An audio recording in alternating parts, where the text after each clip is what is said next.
क्या आपको पता है कि मक्का में जो काला पत्थर है वो असल में किसका प्रतीक है?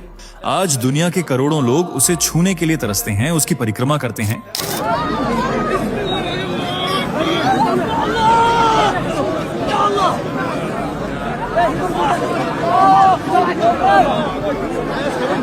लेकिन क्या कभी किसी ने सोचा कि वो पत्थर वहां आया कहां से?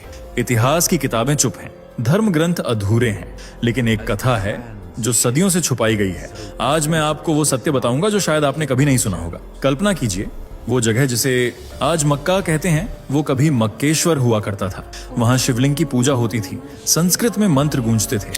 ओम भूर्भुवः स्वाहा तत्सवितुर्वरेण्यं। और एक दिन भगवान शिव खुद वहां प्रकट हुए, लेकिन फिर कुछ ऐसा हुआ कि शिव को उसी पत्थर में कैद होना पड़ा। अब सवाल यह है, किसने कैद किया, क्यों कैद किया, और सबसे बड़ी बात, क्या वो आज भी उसी पत्थर में है? दोस्तों, आज की कहानी आपके विश्वास को हिला देगी, आपकी आंखें खोल देगी और शायद आपको एक ऐसे सत्य से मिलाएगी जो इतिहास की सबसे गहरी परतों में दबा है। लेकिन सावधान रहिएगा, क्योंकि जो मैं अब बताने जा रहा हूं वो केवल उन्हीं को समझ आएगा जो खुले दिमाग और सच्चे हृदय से सुनेंगे। तो तैयार हैं आप? चलिए शुरू करते हैं त्रेता युग की उस रहस्यमय यात्रा से। चलिए एक बात जल्दी से बताइए, ये वीडियो आपको खुद से ढूंढ कर मिला या यूट्यूब ने आपके स्क्रीन पर सजेस्ट किया और आपने क्लिक कर दिया? क्योंकि हमें भी समझना है कि यूट्यूब हमारी आवाज आप तक कैसे पहुंचा रहा है। और अगर आप सच में एक जागरूक और देशभक्त हिंदू हैं तो फैक्ट मंत्रा चैनल को अभी सब्सक्राइब करें, वीडियो को लाइक जरूर करें और अपने दोस्तों के साथ शेयर करना मत भूलिए। चलिए अब बिना देरी के बढ़ते हैं आगे वीडियो की सबसे जरूरी बात की ओर। कल्पना कीजिए, वो समय जब पृथ्वी पर हर दिशा में दिव्यता की रोशनी फैली हुई थी। न कोई छल, न कोई युद्ध, न कोई अधर्म। वो स्वर्णिम त्रेता युग, जब देवता भी पृथ्वी पर उतरकर मनुष्यों के बीच विचरण करते थे। नदियां स्वर्ण की तरह चमकती थीं, वायु में वेदों की रचाएं गूंजती थीं और भूमि इतनी पवित्र थी कि वहां का हर कण तपस्या से जागृत लगता था। उसी युग में एक रहस्यमयी भूमि थी जहां न हरियाली थी, न हिमालय के शिखर, केवल बालू, तपता सूरज और गहरी शांति। आज हम उसे मक्का के नाम से जानते हैं, पर उस समय उसका नाम था मक्केश्वर, मोक्ष का द्वार। सोचिए, उस निर्जन रेगिस्तान में भी ऐसी आध्यात्मिक ऊर्जा थी कि स्वयं भगवान भोलेनाथ शिव ने उस स्थान को तप के लिए चुना। वहां की हवाओं में श्रद्धा थी, रेत के कणों में भक्ति थी और रात के अंधेरे में भी दिव्यता की लौ जलती थी। क्या आपने कभी सोचा है कि ऐसा रेगिस्तान जो हमें सूखा और नीरस लगता है, वो कभी शिव की तपोभूमि रहा होगा, जहां स्वयं वो शिवलिंग प्रकट हुआ होगा? यही वो कथा है जो आपके हृदय को छुएगी, आपके विश्वास को जगाएगी और आपको वो सत्य बताएगी जो युगों से रेत के नीचे दबा है। कथा कहती है कि त्रेता युग के उस शांत समय में जब भगवान शिव कैलाश पर्वत पर ध्यान मग्न थे, उन्हें एक अद्भुत आह्वान सुनाई दिया। ये कोई साधारण ध्वनि नहीं थी, ये था रेगिस्तान की आत्मा का पुकार। वहां की तपती रेत, लहराती हवाएं और निवासियों की गहन प्रार्थना शिव तक पहुंच रही थी। शिव ने अपनी ध्यानावस्था तोड़ी और अपनी दिव्य दृष्टि से पृथ्वी के उस कोने को देखा जहां आज का मक्का स्थित है। उस समय इसे मक्केश्वर कहा जाता था, एक ऐसा स्थल जहां मोक्ष का द्वार खुलता था। वहां के लोग संस्कृत बोलते थे, यज्ञ करते थे और वेदों की अर्चाओं के साथ अपनी दिनचर्या शुरू करते थे। वे शिव को अलख निरंजन कहकर पुकारते थे, वह जो अज्ञेय है, निराकार है, निर्विकार है। शिव ने वहां अवतरित होने का निश्चय किया, लेकिन न किसी मंदिर का निर्माण हुआ, न किसी मूर्ति की स्थापना, बल्कि शिव ने वहां स्वयंभू रूप में प्रकट होकर शिवलिंग का निर्माण किया। यह लिंग भूमि से स्वयं निकला था, न किसी इंसान ने बनाया, न किसी देवता ने लाया। कहते हैं उस शिवलिंग से ऐसी ऊर्जा निकलती थी कि जो भी उसके समक्ष सच्चे हृदय से खड़ा होता, उसे मोक्ष की अनुभूति होती। रेगिस्तान के उस निर्जन स्थान में अचानक एक दिव्यता फैल गई और मक्केश्वर धरती की सबसे पवित्र भूमि बन गया। एक दिन कैलाश की शांत वादियों में मां पार्वती भगवान शिव के पास आईं। उनका चेहरा जिज्ञासा से भरा था। उन्होंने मंद मुस्कान के साथ पूछा, नाथ, पृथ्वी के हर कोने में आपके भक्त हैं, लेकिन एक बात मेरे मन में बार बार आती है। उस रेगिस्तान की भूमि जहां हरियाली नहीं, नदियां नहीं, वहां के लोग आपको कैसे पहचानते हैं, कैसे पूजते हैं? शिव ने आंखें खोली, मुस्कुराए और बोले, देवी, भक्ति को ना तो भाषा की जरूरत है, न ही भूगोल की। वो दिल से निकलती है और जहां भी सच्चा मन होता है, मैं वहां प्रकट हो जाता हूं। पार्वती मुस्कुराई, पर फिर भी उनकी आंखों में जिज्ञासा बाकी थी। तो क्या आप कभी वहां गए हैं? शिव थोड़ा चुप रहे, फिर बोले, नहीं गया, पर अब चलना चाहिए। तुम्हें दिखाता हूं वो भूमि जहां रेत भी मंत्रों का जाप करती है। और तभी एक दिव्य तेज उत्पन्न हुआ। शिव और पार्वती आकाश मार्ग से उस रेगिस्तान की ओर प्रस्थान कर गए जहां मक्केश्वर की भूमि उनकी प्रतीक्षा कर रही थी। जैसे ही शिव और पार्वती मक्केश्वर की भूमि पर पहुंचे, शिव ने अपना रूप बदल लिया। वे साधारण वस्त्रों में धूल से सने पांवों के साथ एक घूमंतु साधु के रूप में प्रकट हुए। उनके माथे पर भस्म, हाथ में कमंडल और आंखों में वो गहराई जो केवल भगवान में ही होती है।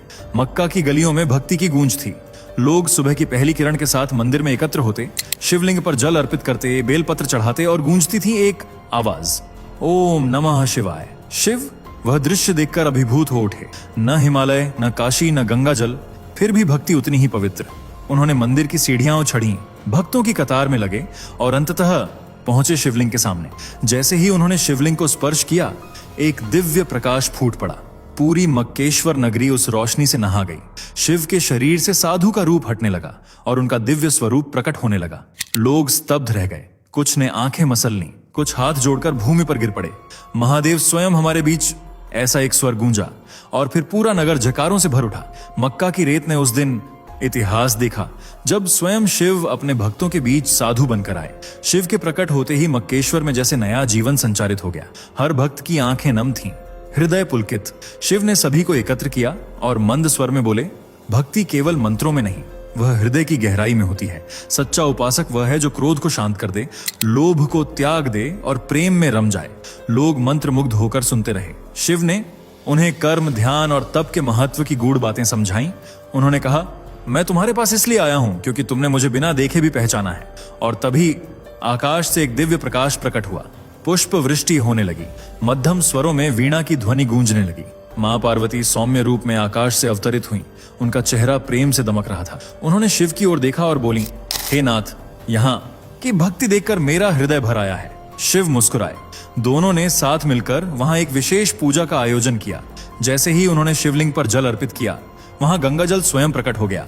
रेगिस्तान की धरती पर अमृत जैसी धाराएं बह चली। उस दिन मक्केश्वर की भूमि केवल तपोभूमि नहीं रही, वह एक जीवित तीर्थ बन गई जहां खुद देवता आकर रमे थे। समय चक्र के साथ सब कुछ बदलता है और त्रेता युग का अंत भी अब निकट था। मक्केश्वर की भूमि जो कभी दिव्यता से चमकती थी, अब धीरे धीरे कलयुग की छाया में ढलने लगी। भक्ति में पहले जैसी निष्ठा नहीं रही। लोग अब पूजा में मन नहीं लगाते थे, बल्कि दिखावे और लाभ की भावना से मंदिर आते। जिन पुजारियों के मुख से पहले मंत्रों की ध्वनि गूंजती थी, अब उनकी आंखों में लोभ और वाणी में अहंकार समा गया था। मक्केश्वर मंदिर जो कभी शिव की तपोभूमि था, अब केवल एक रीतिगत स्थान बनकर रह गया। जहां पहले शिवलिंग पर बेलपत्र चढ़ते थे, अब वहां राजनीति, स्वार्थ और शक्ति की बातें होती थीं। और शिव, वे कैलाश लौट चुके थे, लेकिन उनकी दृष्टि सब देख रही थी। कहते हैं, एक रात मंदिर के गर्भगृह में अजीब सी शीतलता फैल गई। वो शिव की खामोश चेतावनी थी, पर कोई समझा नहीं। रेगिस्तान की हवाओं में अब भक्ति की गूंज नहीं, बस सन्नाटा था। और उसी सन्नाटे में एक अंधकारमय युग का आरंभ होने वाला था, कलयुग। मक्केश्वर अब एक परीक्षा की भूमि बनने जा रही थी, जहां धर्म और अधर्म आमने सामने होंगे और सत्य केवल श्रद्धा की आंखों से देखा जा सकेगा। कलयुग की गहराती छाया के बीच एक नया संकट मक्केश्वर पर मंडराने लगा था। अरब के एक हिस्से पर शासन करने वाला एक दुष्ट राजा, जिसने शिवलिंग की दिव्य शक्ति के बारे में सुना था, लोभ से भर उठा। उसके मन में विचार आया, अगर मैं इस शक्ति को अपने अधीन कर लूं तो समूची दुनिया पर राज कर सकता हूं। उसने एक विशाल सेना जुटाई और मक्केश्वर पर धावा बोल दिया। भक्तों ने विरोध किया, लेकिन उनका तप अब पहले जैसा प्रखर न था। मंदिर की दीवारें कांपी, शिवलिंग के समक्ष हाहाकार मच गया। और तभी कैलाश पर स्थित भगवान शिव को यह सब झात हुआ, पर उन्होंने कोई गुस्सा नहीं दिखाया, कोई तांडव नहीं किया। वो मुस्कुराए। उन्होंने कहा, कल युग में धर्म की रक्षा के लिए कुछ सत्य छुपाने होंगे और कुछ बलिदान देने होंगे। शिव साधु का रूप धारण कर मक्केश्वर पहुंचे। राजा ने उन्हें पहचाना नहीं और तुरंत कैद का आदेश दे दिया। लेकिन तभी शिव ने कहा, राजन, मैं कैद होना चाहता हूं। राजा हंस पड़ा, पर जैसे ही उसने शिव को छुआ, एक चमत्कार हुआ। शिव का शरीर धीरे धीरे शिवलिंग में समा गया और वह लिंग काले पत्थर के रूप में बदल गया। रहस्यमय, शांत और अडिग। मक्केश्वर की सबसे बड़ी लीला उसी क्षण शुरू हुई जब शिव ने अपनी कैद को ही मुक्ति बना दिया। जैसे ही शिवलिंग में विलीन होते शिव का शरीर अदृश्य होने लगा, भक्तों ने विलाप करना शुरू कर दिया। पूरा मक्केश्वर नगर शोक में डूब गया। लेकिन उसी क्षण शिवलिंग से एक गंभीर मधुर वाणी गूंजी जो केवल श्रद्धा से सुनने वालों को ही सुनाई दी। मत रो मेरे भक्तों, मेरी यह कैद ही मेरी मुक्ति है।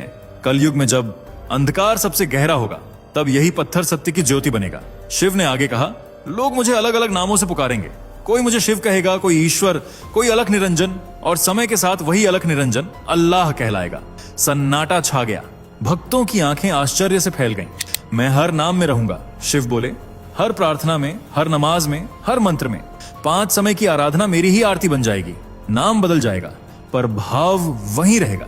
जब तक सत्य का पुनर्जन्म नहीं होता तब तक मैं यहीं रहूंगा, इस पत्थर में समाया हुआ, लेकिन मुक्त, सतत, जागृत, चेतन। ये कहकर शिव शांत हो गए, पर उनका संदेश रेत की हवाओं में गूंजता रहा। एकता का, श्रद्धा का और उस अदृश्य सत्य का जिसे केवल हृदय देख सकता है। मक्केश्वर में अब शिव की उपासना खुलकर नहीं होती थी।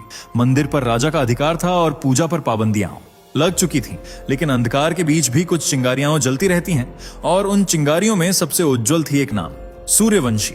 वह एक साधारण रेगिस्तानी कबीले का सरदार था, पर उसकी भक्ति असाधारण थी। जब रात ढलती, शहर सो जाता, तब वह चुपके से शिवलिंग के पास पहुंचता।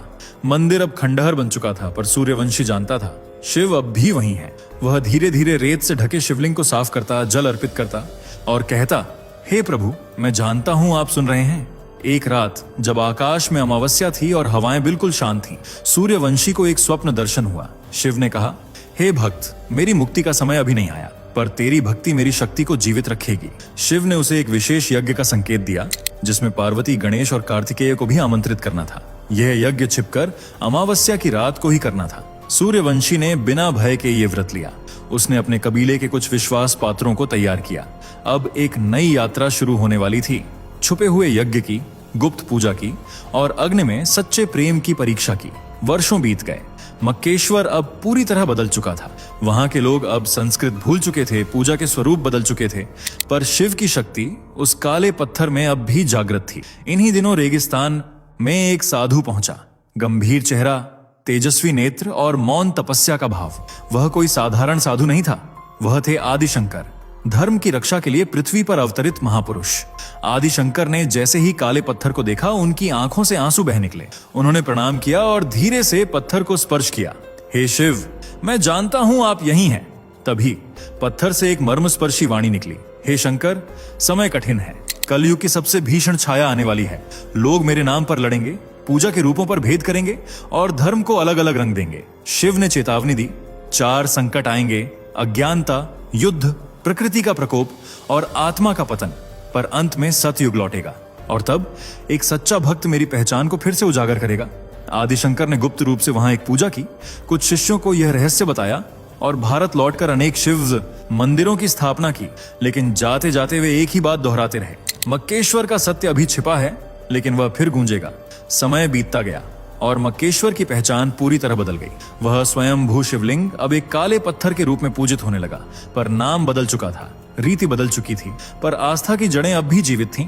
और एक दिन जब रेगिस्तान में पूर्णिमा की रात फैली थी, उस पत्थर से फिर से शिव की वाणी गूंजी, सत्य कभी नष्ट नहीं होता, वह बस प्रतीक्षा करता है सही समय की। शिव बोले, मैं शिव भी हूं, अल्लाह भी, ईश्वर भी। मेरे नाम बदल सकते हैं, पर मेरी उपस्थिति एक ही है। जो मुझे मंदिर में देखता है वह भी मेरा है, जो मुझे मस्जिद में ढूंढता है वह भी, पर जो मुझे अपने हृदय में पहचानता है वही सच्चा भक्त है। कलयुग अभी गहरा है, लेकिन एक दिन एक साधारण भक्त प्रकट होगा, जिसकी भक्ति इतनी प्रबल होगी कि वह फिर से इस पत्थर में मुझे पहचान लेगा। वह मेरा नाम फिर गूंजाएगा और मक्केश्वर का सत्य पूरी दुनिया के सामने आएगा। अब यह कहानी हमारे हाथों में है। शायद आप वही भक्त हों, शायद आपकी श्रद्धा ही वह चिंगारी है जो हजारों वर्षों के मौन को तोड़ेगी। तो यदि आपने इस कथा को हृदय से सुना है, ओम नमः शिवाय कहिए और नीचे कमेंट में लिखिए, मैं सत्य को पहचानता हूं, क्योंकि मुक्ति अब भी वहीं है, उसी पत्थर में, उसी शिव में, उसी प्रेम में। तो दोस्तों, ये सिर्फ एक कथा नहीं थी, ये था एक आत्मिक आह्वान, एक ऐसा सत्य जो सदियों से रेत के नीचे दबा रहा। शिव कभी दूर नहीं हुए, उन्होंने स्वयं को इस पत्थर में समाहित किया ताकि हम सीखें, भक्ति केवल रूपों से नहीं, भाव से होती है। शिव, अल्लाह, ईश्वर, नाम भिन्न हो सकते हैं, लेकिन शक्ति एक ही है। अब प्रश्न ये है, क्या आप उस भविष्य के भक्त बनेंगे जो सत्य को पहचानेगा, जो प्रेम को चुनेगा? अगर हाँ, तो नीचे कमेंट में लिखिए, मैं सत्य के साथ हूं। ओम नमः शिवाय। और हाँ, चैनल को जरूर सब्सक्राइब करें, क्योंकि अगली कथा में हम जानेंगे कलयुग के उस सबसे गहरे रहस्य को जो अभी भी अनकहा है।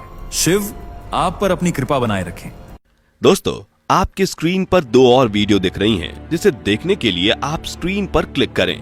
दोनों देखिएगा, बहुत अच्छी वीडियो बनी है।